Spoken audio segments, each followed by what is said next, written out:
and welcome to Life in Envelopes. I am Jennifer Bleecher. In today's video, we are going to do a budget check-in for the second week of December. We're going to do some savings challenges together, and then at the very end, I will be doing a Q&A time. If you would like to leave a question for next week's video, make sure that you put a comment below, and the first word you need to write is question. That will let me know that that's a question that you want me to ask on next week's video. Okay guys, let's go ahead and jump right in. Hi friends! Before we get into the budget, I wanted to share with you today's sponsor, Rose Forever New York. Right now, you can save an additional $30 off of your order using the discount code LifeInEnvelopes30. This discount code can be used in addition to their Christmas sale, which is currently happening. Their Eternity Roses are real roses that maintain a natural appearance as if they were freshly picked. A bouquet that lasts forever. Rose Forever creations are crafted by exceptional rose artisans just for you. Rose Forever uses natural oil, they last for a year, they are handcrafted, allergen-free, and vegan. This would make such a fun Christmas gift. So if you would like to purchase a bouquet, just follow my link in the description box of this video to Rose Forever New York. And don't forget to use the discount code LifeInEnvelopes30 to save an additional $30 off of your purchase. Okay, so let's start today with the expense tracker. And the way I use her expense trackers is I do one expense tracker per week. It just helps me stay organized to do it that way. So first, I list out all the expenses that we had during the week, and then I highlight them by budget category. Then down here, I make a key for the budget category where I add up how much I spent in each budget category. The reason why I do that is because at the end of the month, I'm going to need all that information, and it just makes it easier to do it week by week. So for example, for debt this week, I spent $1,576 on debt, where as far as bills go, I didn't spend anything. So that's what I do with my expense tracker sheets. Then I take that information and I put it on my monthly calendar here. So let's go over each expense together and let's see where I spent my money. So starting with bills, I didn't have any bills this week. Then as far as debt goes, we had several debt payments. First, I didn't put this last week. This was for last week. Oh wait, no, this one was for last week. Loan number 2 comes out every week, and somehow I missed it last week, but that was $142. So it came out last week, and it also came out this week. Okay, so the next payment that came out this week was our mortgage payment, which was $1,316.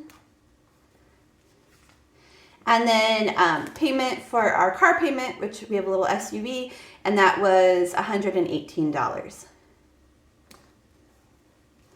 Okay, so that was it for debt. For food this week, we went over to Sam's Club and we spent $185.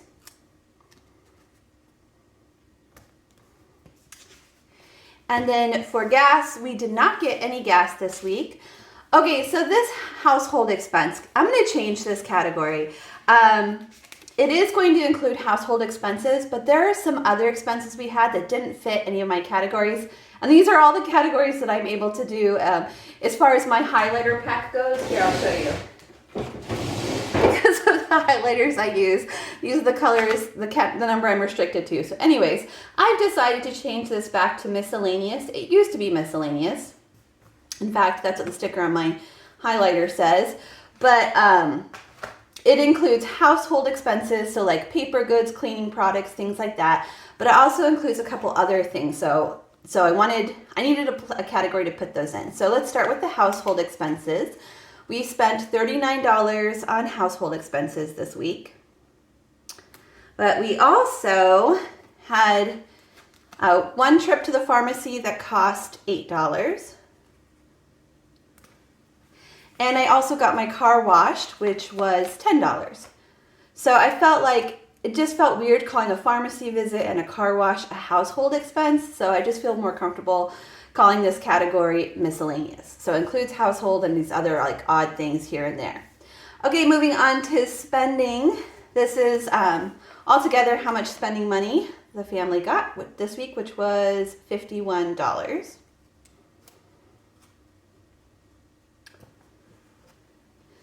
For savings, so we're going to do this together in just a moment here, but we are going to save $60 this week, and we're going to have some fun and do like a savings challenge, so savings challenges together, so stay tuned for that. And then finally, sinking funds. So I did that last week. We saved $290, and it's just a once a month thing, except for vacation. But I'll explain that in a little bit here. So that is what our week looked like last week. Let's move on to the worksheet. Okay, so looking at the worksheet here, as far as our fixed expenses goes, our bills and our debts, mortgage came out, and that was a little bit less than what I had budgeted. It was $13.16 instead of $13.35.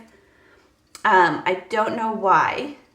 It's a fixed expense. It does change year to year as they recalculate taxes, but it usually goes up and not down. So we'll have to see how much it is next month and see if, what the new price is going to be.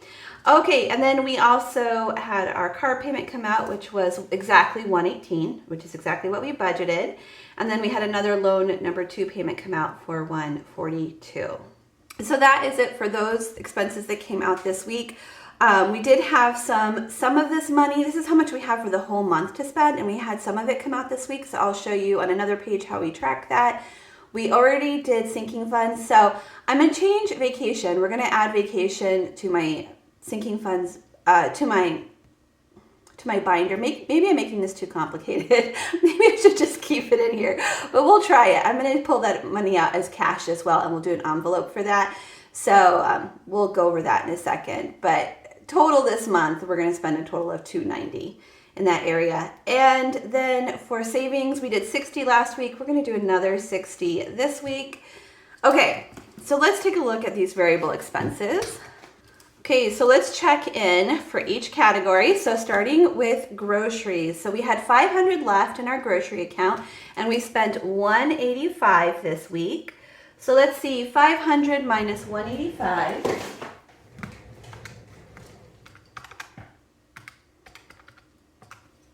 That is $315. So we have $315 left over for the rest of the month. So it feels pretty good. Feels like we're in a good place.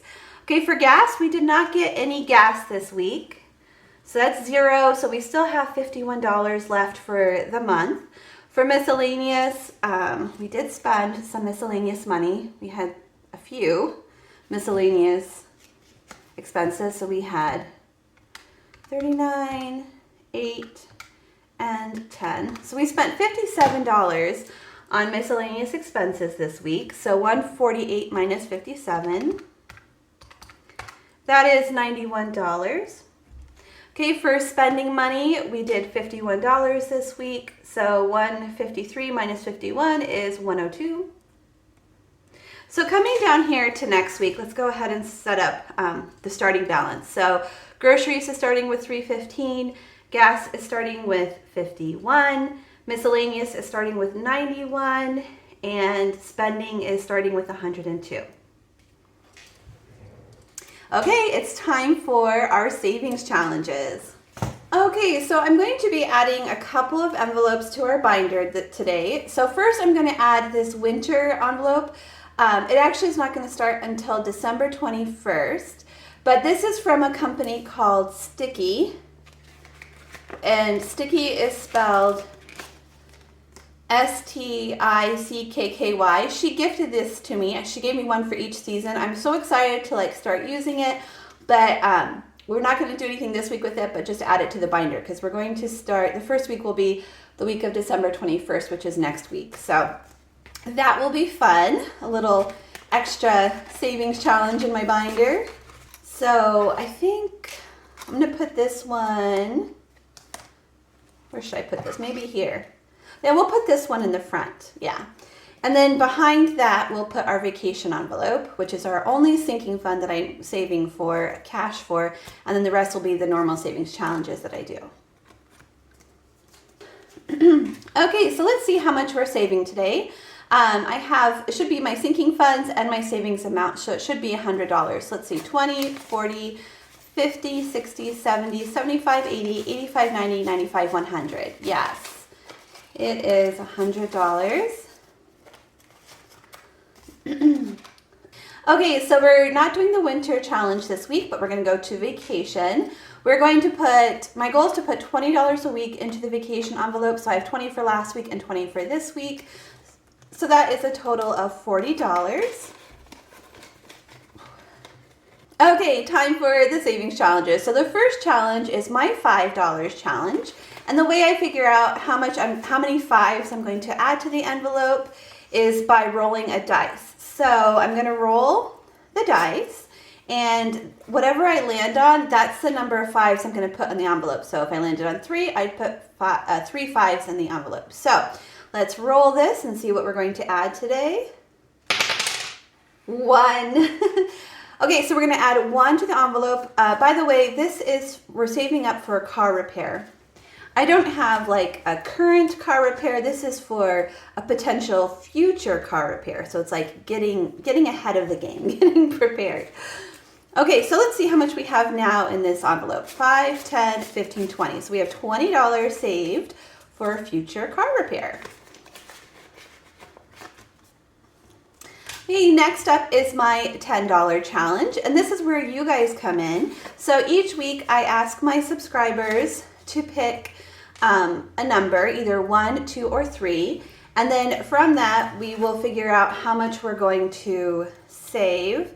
The amount that I'm able to save each week varies, but usually it's either $10, $20, or $30.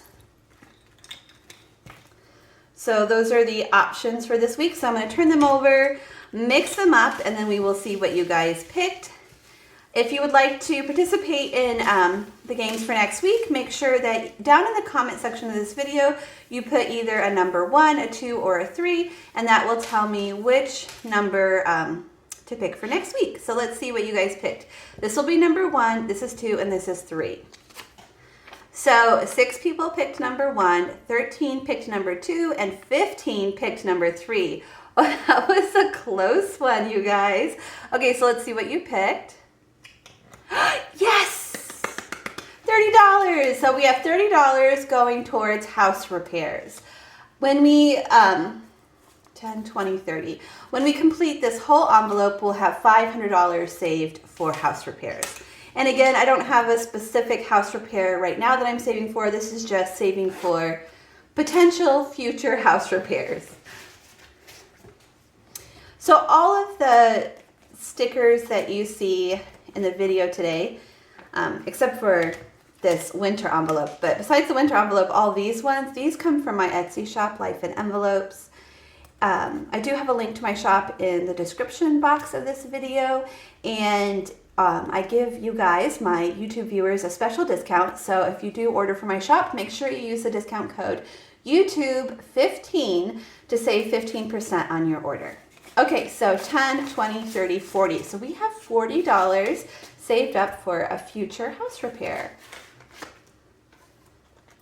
Okay, so it is time for the 100 envelope challenge. So this card has 1 through 50 on the front and then 51 through 100 on the back. And the way I figure out how much to put in this envelope each week is we take what's remaining after our other savings challenges and we put that amount into the envelope. So let's see how much we're going to put this week. 5, 10, 15, 20, 25. Well, we already have 25 in there. So what I'm going to do, see, do we already have 20 filled? Okay, we don't have 20 filled yet. So we're going to do 20 this week, and then we will save this 5 for next week, and we'll add it to next week's challenge. Okay, so $20, and I do have separate envelopes for this, so I'm going to find my $20 envelope right here, and I'm going to add the $20 to that, and then we will cover up that spot with a sticker. I like these envelopes because I can seal them shut, and then I'm not tempted to use the money for anything else. Okay, so we're going to fill that 20 right there. Okay, so it is now time for the Q&A section of the video. Thank you guys so much for watching. If you're logging off here, please don't forget to give me a thumbs up, and I'll see you all again next time. Bye, everyone. Okay, so this first question comes from Lane Stewart, 3130. I love the end of the month add-ons, but not all of your kits offer them. Is this something that you are phasing in?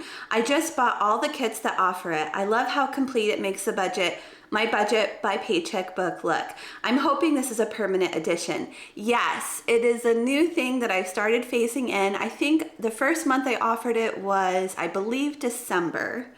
But so currently it's available in December, January, and February. I don't think I have a November set. I can't remember. Let me look back real quick at my November spread. Did I do it? Oh, it's also available in November's patterns. Okay, so November, December, January, and February all have those end of the month kits. Okay, so this next question is from Amanda's Path 8187. Have you thought about taxes since your marriage status has changed? Okay, so I don't know what you mean by have I thought about taxes, but so for this tax year, the 2023 tax year, we're still legally married and we're still filing jointly for this year, and next year I will be divorced, filing separately. So don't know if that answered your question. Have you thought about taxes? I'm not sure. Okay, so this next question is from Tracy Riem, 6451. Does Jacob but his household toilet? Oh, I think it was supposed to be buy. Does Jacob buy his household toiletry items and or contribute to groceries? So yes, he buys all his own stuff and he buys all his own food. Yep. I mean, he's also, I always tell him, you're welcome to eat any food that's in the house. So, but he also buys his own food all the time. He spends, that's what, yeah. He's basically an adult. You know, he's 21, he's living his own life. He has his own job. Yeah. He just lives here with us. This next question is from Cruz 5112. I'm going to ask a question because I cannot remember if it was mentioned before. Are your sinking funds part of the $525 that you put in weekly? If it is not, and they are funded from your weekly overage earnings, then why does it have to go into a joint account? If it does come from your weekly contributions to your joint account, then it's understandable. I hope that I worded it right as to where it is not confusing. You are doing a great job with the changing of your budget, much better than I could do. I have a hard time with change. LOL, not a good attribute for me to have when budgeting. Keep up the great work. Okay, so back to your question. Yes, so sinking funds, the only sinking fund that's not a part of our divorce settlement is my vacation, my annual vacation, which which you will have seen already in the video that I have started taking out separately from the rest of the sinking funds. Okay, this next question is from Jackie Becker, 3686. Why does your vacation money need to stay in the savings account along with your other sinking funds? Since David is no longer part of the vacations, why should he be allowed to know how much you have saved for it? Also, is it mandatory that you take Logan to Michigan every year? I ask only because I was wondering if something happened and you needed to use the money for something else, would you be able to, or does David put the same amount monthly? Okay, another great video and have a great week. Thank you, Jackie. So yeah, the vacation's completely separate from the income that David and I contribute to the family budget. So I have started taking that out separately. So that sinking fund is separate. It's not mandatory that I take Logan to Michigan. So if something comes up and I'm not able to take him to Michigan, I can use that money for something else. Yeah, I think I've answered all the questions there. Okay, this is from Sharon, 8424. Genuinely asking about how homeschooling works. It seems like Logan gets a couple of hours a day only. Is that because regular school has a lot of filler? Are there certain markers you must reach for subjects like math? Thank you. Okay, so homeschool varies from state to state, like the rules of homeschool. The state I live in, Iowa, it's very flexible. So I do have to submit my plans to the state at the beginning of the year. And then I do work with a representative from our local school district who checks in on us periodically throughout the year to make sure that the goals I have set for Logan myself, that we're meeting those goals, that we're progressing towards those goals, so that we're actually working on stuff, basically. So there is no minimum requirement for how much time you have to work on homeschool each day. There's a number of days like that were required. I can't remember the number right now. I think it's like 140. I could be wrong. A normal school year is 180 days. So I just follow that. I do 180 days with Logan. But the amount of time that we actually work each day is completely flexible. So what I have found, we're doing this for 3 years now, and what I have found with the amount of work that I need for him to accomplish each day for us to stay on track and for us to reach the goals that I have made for him takes about 2 to 3 hours. So it depends on the day, but it takes about 2 to 3 hours. In addition to that, he does Spanish at our co-op, our like homeschool co-op, for an hour a week. And then he does history with his grandma via Zoom an extra 2 hours a week. So in addition to the 2 to 3 hours I do with him each day. And I think the reason why we're able to accomplish so much in such a short period of time is exactly what you said. I think during a normal school day, there's just so much filler. Like thinking back on when I was a teacher, like when I actually had my students with me in the classroom working solidly, it probably came to about 3 hours a day. Yeah. And having one-on-one time with a student, I was lucky if I got 15 minutes of one-on-one time with a student each day. So when I'm with Logan, I get one-on-one time the whole entire time. So we accomplish so much so fast. Okay, so this next question is from Elizabeth Barrett, 5303.